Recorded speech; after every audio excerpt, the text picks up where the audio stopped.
Yan, good morning mga kababayan. At andito na nga ako sa bahay. At ngayon, chinecheck ko lang yung bahay. Medyo natawa ako. Kasi tingnan nyo yung ano namin, no? Yung sa exhaust. May ano na. What? Hugad ng ibon. Tapos inayos ko pa yung tubig doon. Ang daming aayusin dito sa bahay. Kaya ito muna yung mga gagawin ko. Mga tungkulin dito sa bahay, no? Kasi yung tubig medyo hindi siguro kaya ng pressure ng ano ng hose, kaya medyo pumutok.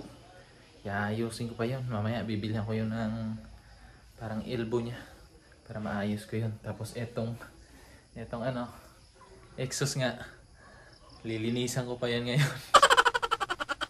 So kaya kailangan talaga ng asawa natin na andito tayo para makaalalay sa kanya.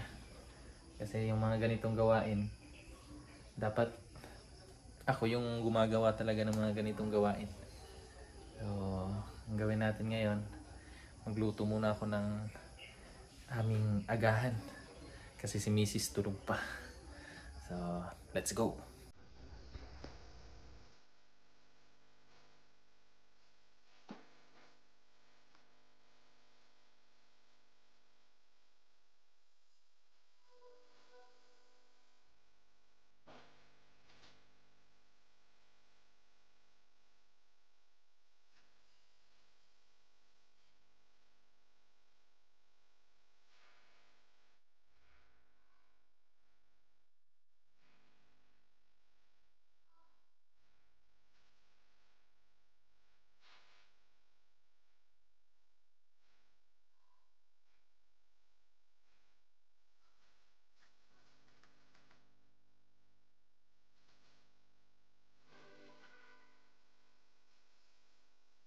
Malinis na.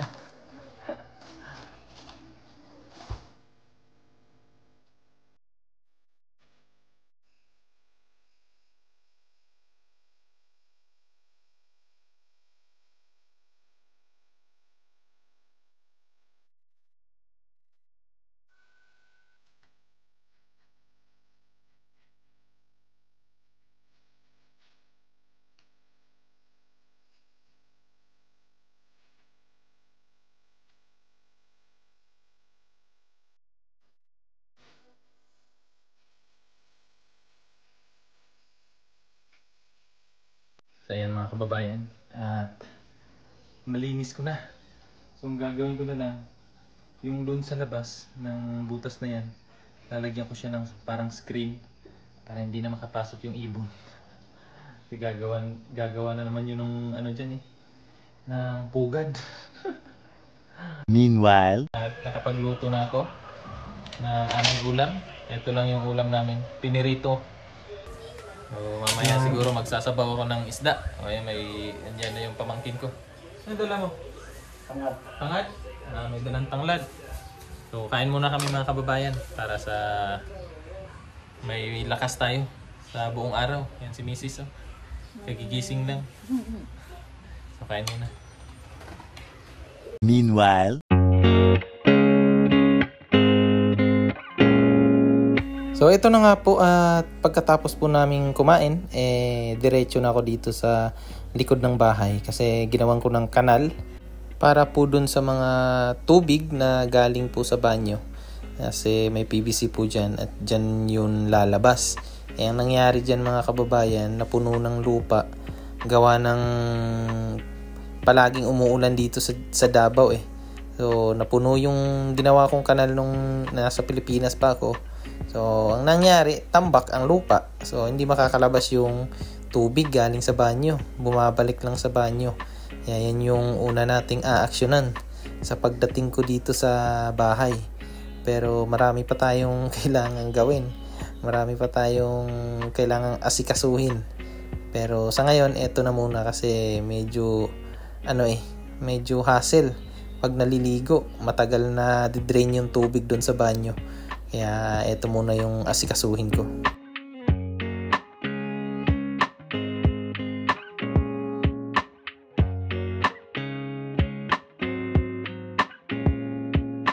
Meanwhile, ito na po yung resulta ng aming ginawa. Ito yung ginawa ko dito na kanal. Kasi yan kasi mga kababayan, galing yan sa CR. And then pag puno ng putik dyan, syempre yung tubig bumabalik dun sa CR. Kaya kailangan yan bawasan yung lupa para makadalo yung tubig papunta doon. So yun yung ating ginawa. Tapos mamaya bibilhan natin ng elbow yung yung hose na yan. Kasi yung pressure ng tubig niya siya, kumbaga tinatapon. Hindi kaya yung pressure. So ito yung mga gagawin ko dito sa unang araw. Ito naman yung likod ng bahay. So marami pang lilinisan siguro sa susunod na susunod na mga araw. So nagpaalam naman ako kina Peter Paul na siguro sa susunod na linggo na ako sasama sa kanila. Kasi ang dami ko pang kailangan gawin dito, gaya nito. So marami pang mga asikasuhin. So may mga kalabasa pala dito, tanim nila. Ayan. So unti-untiin lang natin hanggang matapos tong bahay na to. Marami pang kulang eh.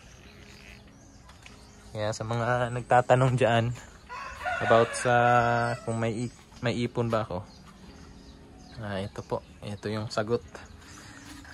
Wala akong naipon ngayon kasi yung lahat ng sahod ko napunta dito sa bahay. Yan, bumili ako ng ganito, tapos eto yun, tapos yung mga ganyan. Kaya wala tayong naipon na pera, pero okay na yun kasi at least may mga gamit na yung bahay, komportable na tirhan, di ba? Tapos eto din yung pader na to, isa din to sa mga naipundar ko nung nasa Japan pa ako. Yung pader na yan, yung akala ko aabutin lang ng 50,000.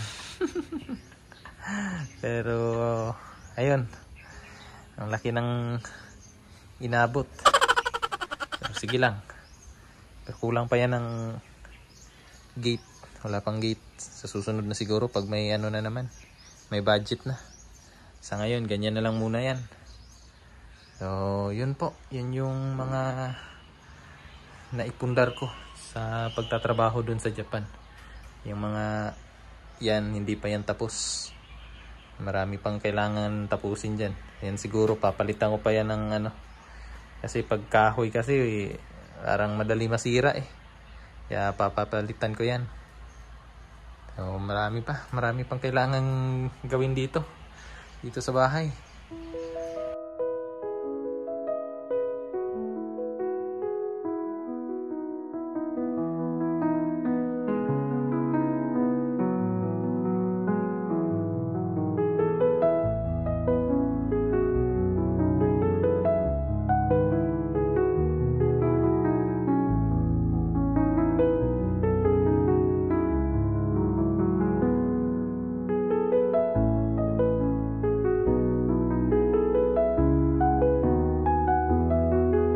Ito yung mga dahilan mga kababayan kung bakit nagustuhan ko din tong lugar namin dito. Kasi kung makikita nyo, napakapayapa. Tapos ang dami po pong mga puno. Di po katulad dun sa downtown banda na sobrang init na po. Mahirap panirahan dun kasi kadikit-dikit lang yung mga bahay tapos may mga building, di ba? So napakahirap, ang init. Sanay tayo sa buhay sa bundok di ba? So ito isa sa mga gusto ko dito sa lugar namin. Yung mga nakikita nyo na mga bubong na pula mga kababayan, yan po yung Dika Homes dito sa Mintal. Tapos ayan, yan yung bahay ko. Napapalibutan ng mga puno ng niyog. So, pero hindi yan sa amin ha. Yung nakaano lang dyan, yan lang yung lote ko.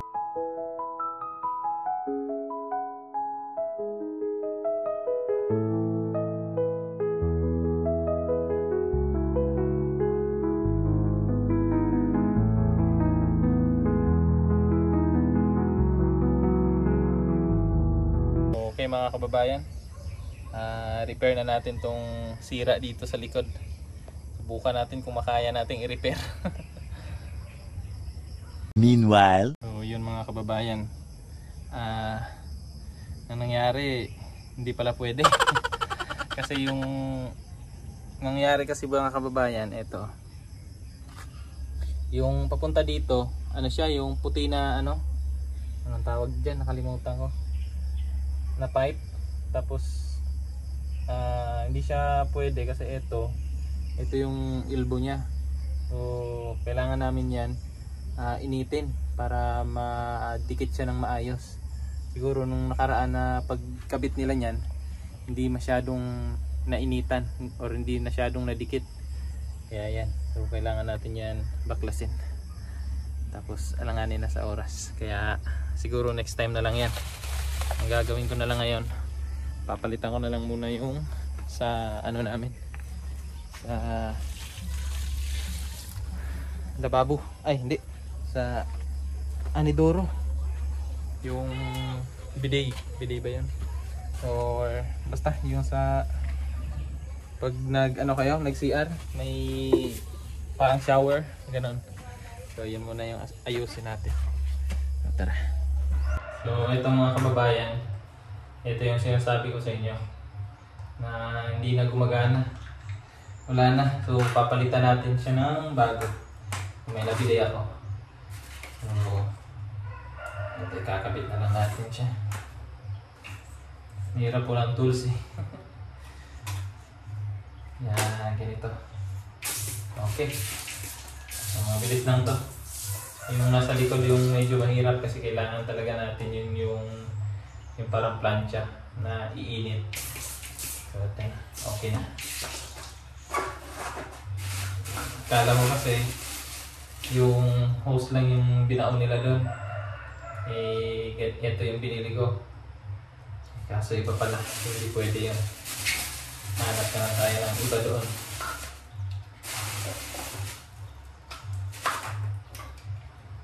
Ayan. Linis tayo kasi baka mapagalitan tayo. Pagalitan tayo, nagkalat tayo dito.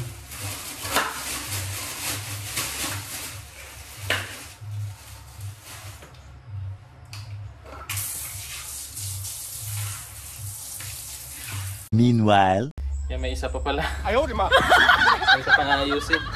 Itong gripo namin, no? Oh. Wala na. So, sakto may binili ako kanina. Ito lang katapat niyan. So, tanggalin natin to. And then, lagyan natin nun.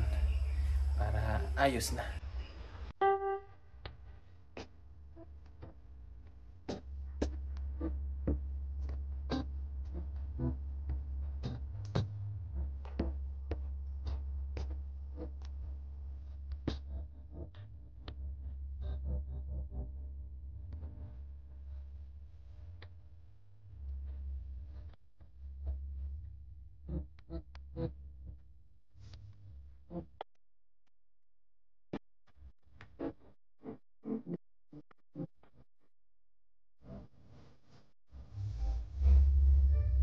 Yan, Loloy.